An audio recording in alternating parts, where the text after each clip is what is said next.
Estás escuchando No me cuentes cuentos en Radio Global Coach and PNL Radio en esta novena temporada que estrenamos con Marisol Bardón, nuestra colaboradora, que nos acompaña desde hace bastantes años en la sesión de psicología y con la que vamos a abordar hoy un tema muy recurrente que es el de la ansiedad.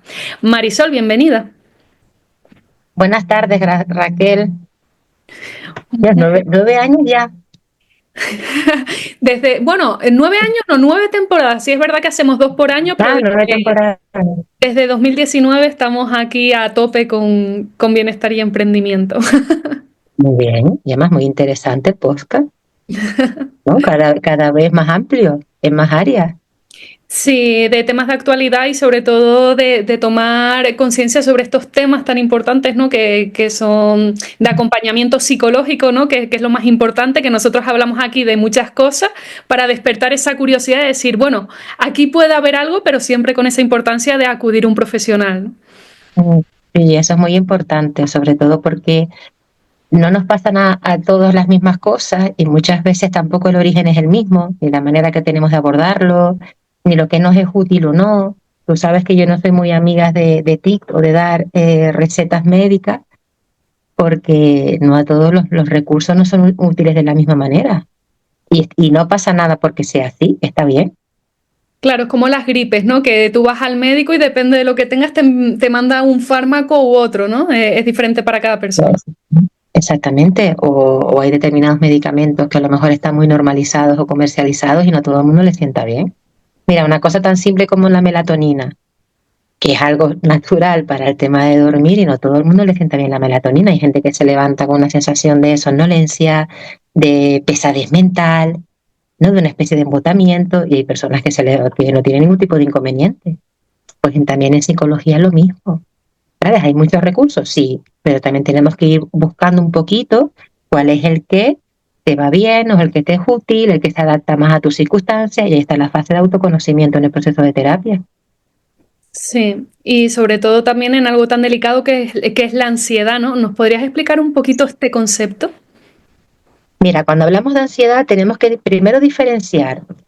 Una cosa es la ansiedad como emoción, ¿vale? Que es una respuesta física que tenemos ante una situación de estrés, que puede ser puntual o no, ¿vale?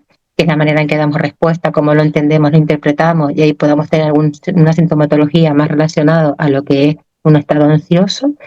Y luego tenemos que también tener presente la ansiedad como algo más permanente en el tiempo, como algo que nos acompaña más, incluso que se puede convertir en nuestro día a día, que nos lleva a una serie de limitaciones donde nos cuesta mucho poderlo abordar o incluso poderlo comprender porque tampoco le vemos una relación directa entre lo que me pasa y lo que me sucede, ¿no? No hay un denominador común y nos cuesta mucho abordarlo. Y ahí podríamos ponernos más en lo que puede ser un trastorno de ansiedad. Entonces, sí es bueno diferenciarlo porque también el que en un momento determinado, en un hecho puntual, ante una situación que puede ser estresante, pues por ejemplo ahora, ¿no?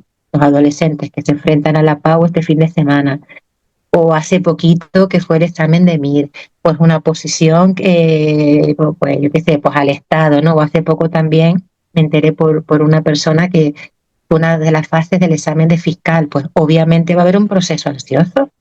¿Pero por qué? Porque nos sometemos a una situación que puede generar pues muchísima preocupación, la parte de incertidumbre, qué es lo que sucede, si esto no va a desarrollarse de la manera que yo quiero o espero, y ahí es normal que tengamos unas reacciones físicas de nuestro estado corporal, porque si nuestro sistema nervioso actúa ante la situación de amenaza o de incertidumbre de peligro, y se puede ver reflejado una serie de sintomatologías, ¿no? A nivel corporal.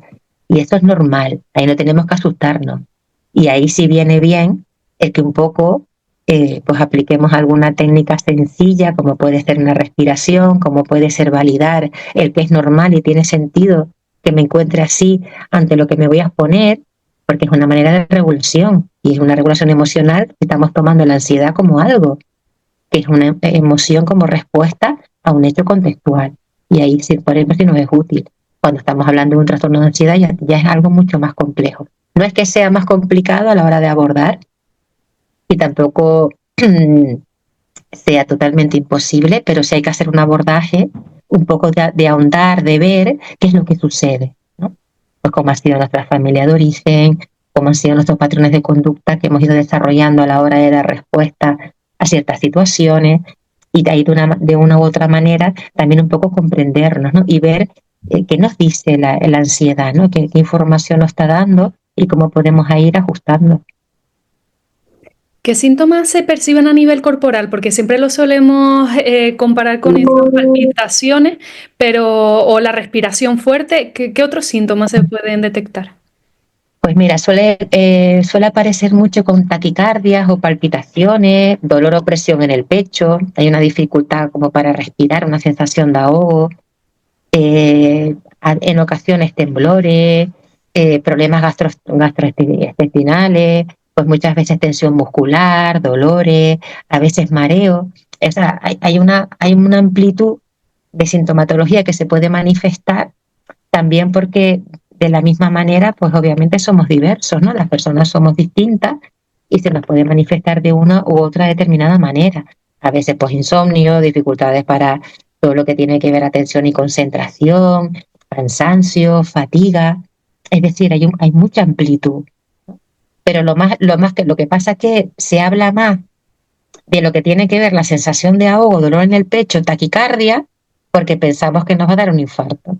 Entonces ahí es cuando la sensación de me va a dar algo, me voy a urgencia, ¿no? Porque aquí se activa muchísimo el miedo, porque es una sintomatología muy asociada a lo que tiene que ver un infarto, ¿no?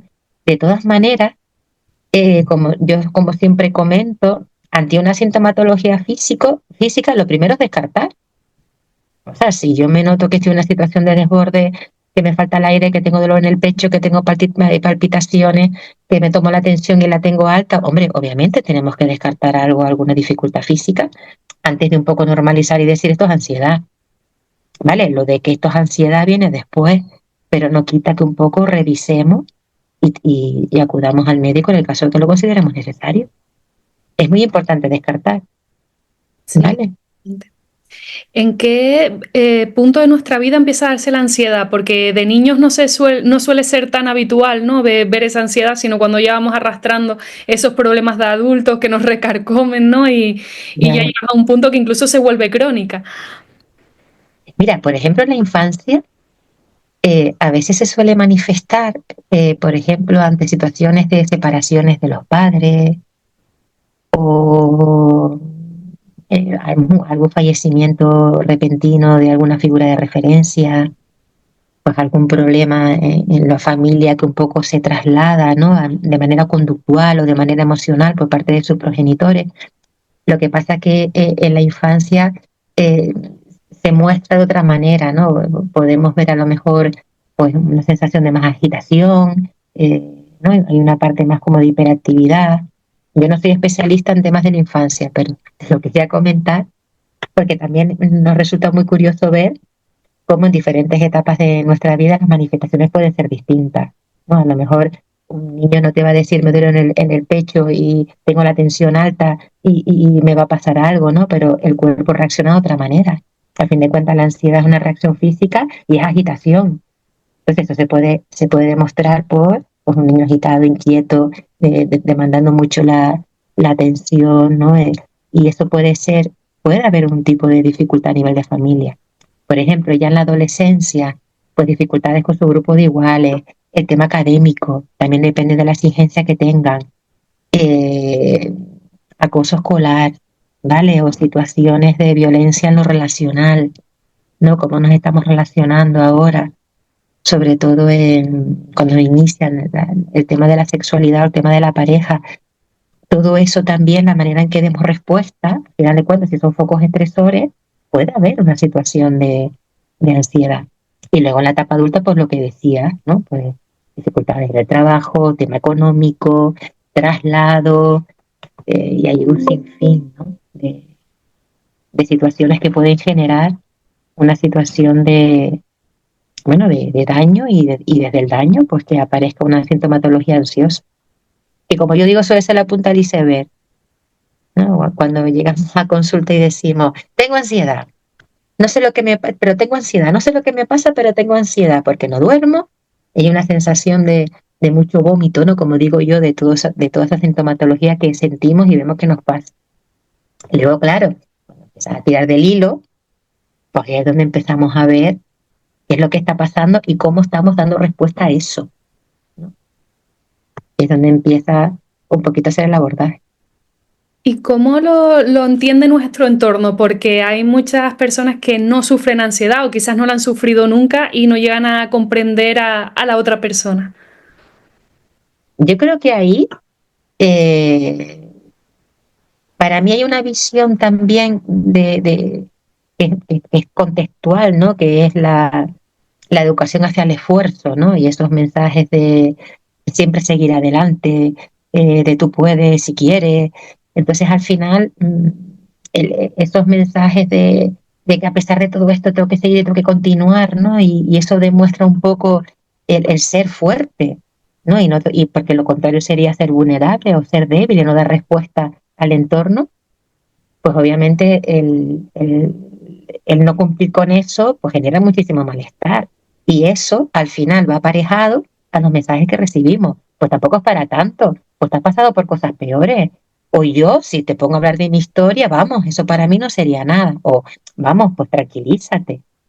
No, son frases que dentro de la buena intención que pueden tener, pues al final no van a favorecer, porque la persona ya sabe que tiene que respirar. La persona ya sabe que tiene que tranquilizarse. ¿Sabes? Al final no acompaña, ¿no? A la persona que está pasando por esa situación. Y una cosa que a su vez nos genera muchísimo daño, sumado a lo que ya traemos, como puede ser un proceso ansioso, es el no sentir apoyo, o no sentirnos validados, o, o un poco relativizar lo que nos pasa, ¿no? Entonces ahí, para mí una cosa muy interesante es sustituir todo eso que te he dicho simplemente por ¿qué necesitas? ¿Qué necesitas y en qué te puedo ayudar? Ya está.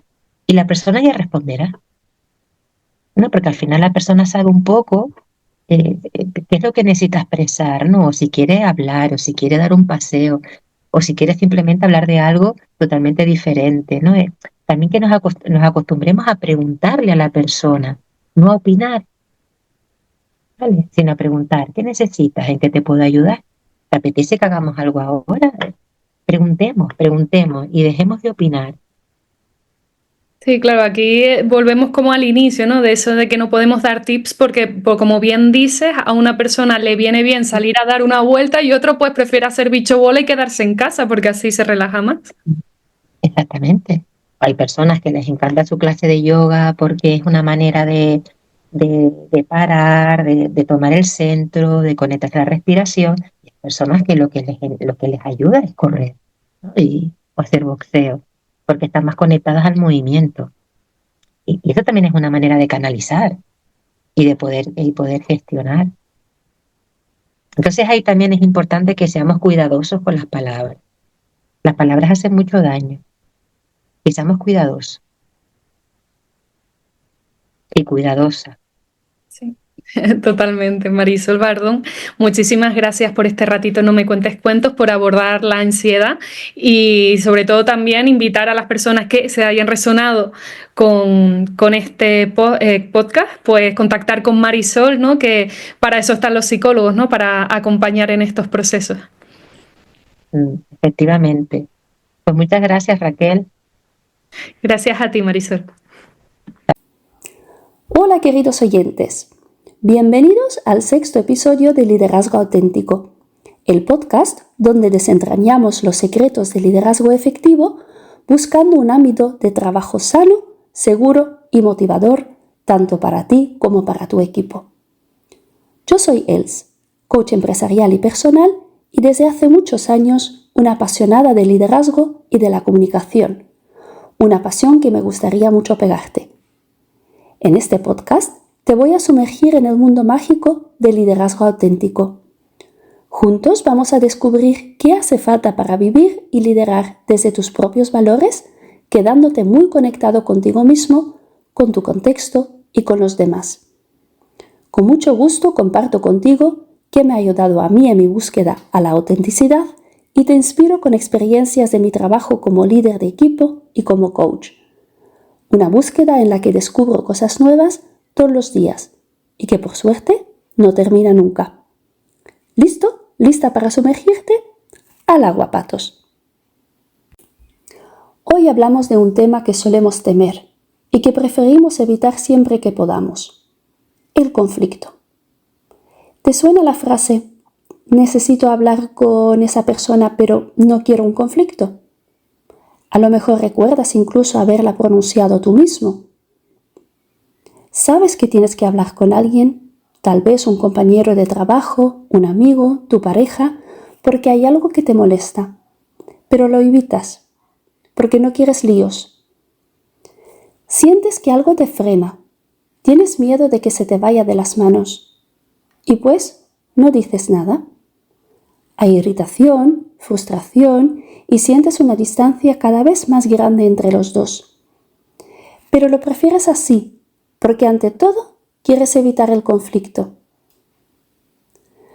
Cuando pensamos en conflicto o cuando pronunciamos la palabra, algo se activa dentro de nosotros.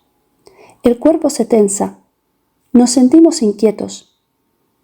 Las palabras que usamos modelan nuestra percepción. Nuestro lenguaje no es neutro. Cuando decimos que tenemos que abordar el conflicto, ya nos vemos preparando para la guerra. Esperamos que nos hagan daño y automáticamente empezamos a armarnos emocionalmente. ¿Qué cambiaría si, en vez de utilizar la palabra conflicto, dijéramos, por ejemplo, conversación? ¿Podría ser que nos sintiéramos más abiertos a conocer el punto de vista de la otra persona? ¿O qué tal la palabra diálogo cuando sabemos que tenemos puntos de vista diferentes y queremos explorarlos conjuntamente? O la palabra debate, por ejemplo. Nos podría ayudar para abrir un espacio en el que cada uno puede defender su visión con argumentos fundados. ¿Notas cómo, cambiando una palabra, cambia la intención? Y cuando cambia la intención, cambia la forma en la que nos comunicamos y comportamos. Si quieres, aprovéchate un momento de lo que estás escuchando y pregúntate: ¿con qué palabra suelo yo definir una conversación difícil? ¿Cómo me hace sentir esa palabra? Hay líderes que creen que si hay un conflicto es porque algo están haciendo mal, que el buen liderazgo se traduce en armonía constante. Pero la verdad es otra.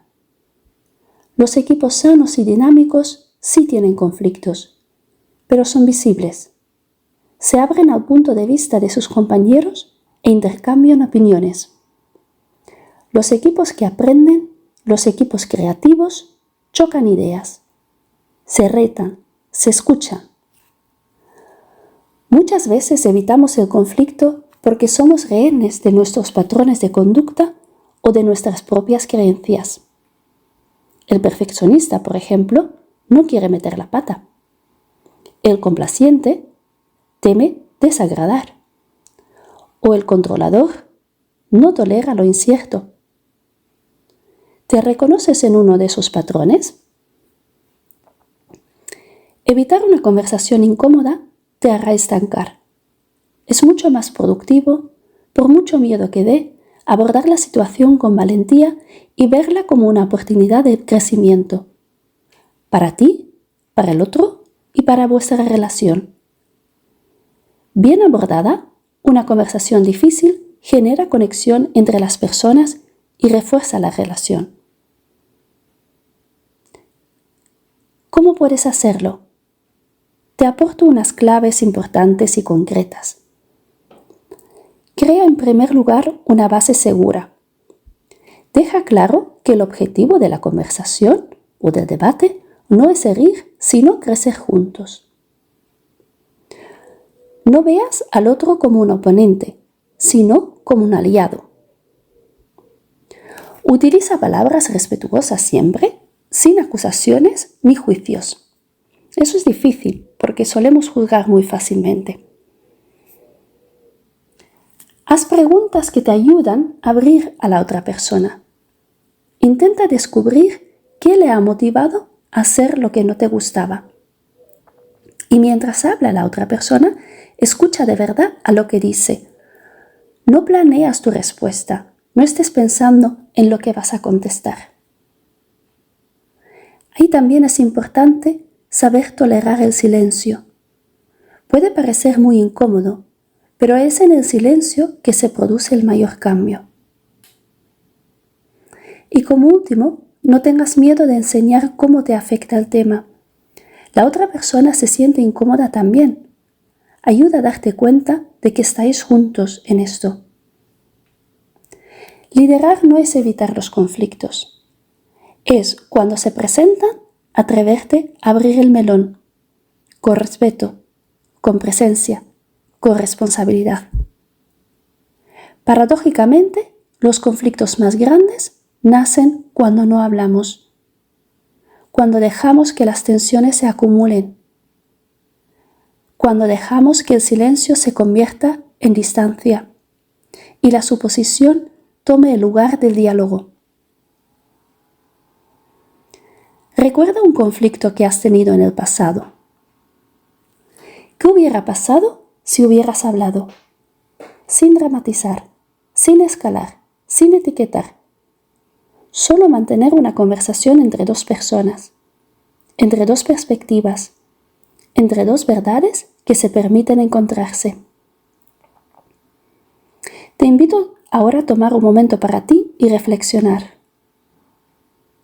¿Cuándo fue la última vez que llamaste conflicto algo que en realidad era solo una conversación pendiente? ¿Qué tipo de conversaciones te generan más tensión? ¿Realmente son conflictos? ¿O crees que lo son porque así los nombras? ¿Qué cambiaría si las llamaras diálogo o debate? O, por ejemplo, oportunidad para aclarar diferencias. El liderazgo no consiste en evitar el conflicto. El liderazgo consiste en crear espacios seguros donde se puedan decir las cosas que realmente importan, porque habrá alguien dispuesto para escuchar y buscar soluciones. Si tienes una conversación pendiente, espero que te animes a abordarla hoy todavía. Gracias por acompañarme en este episodio también.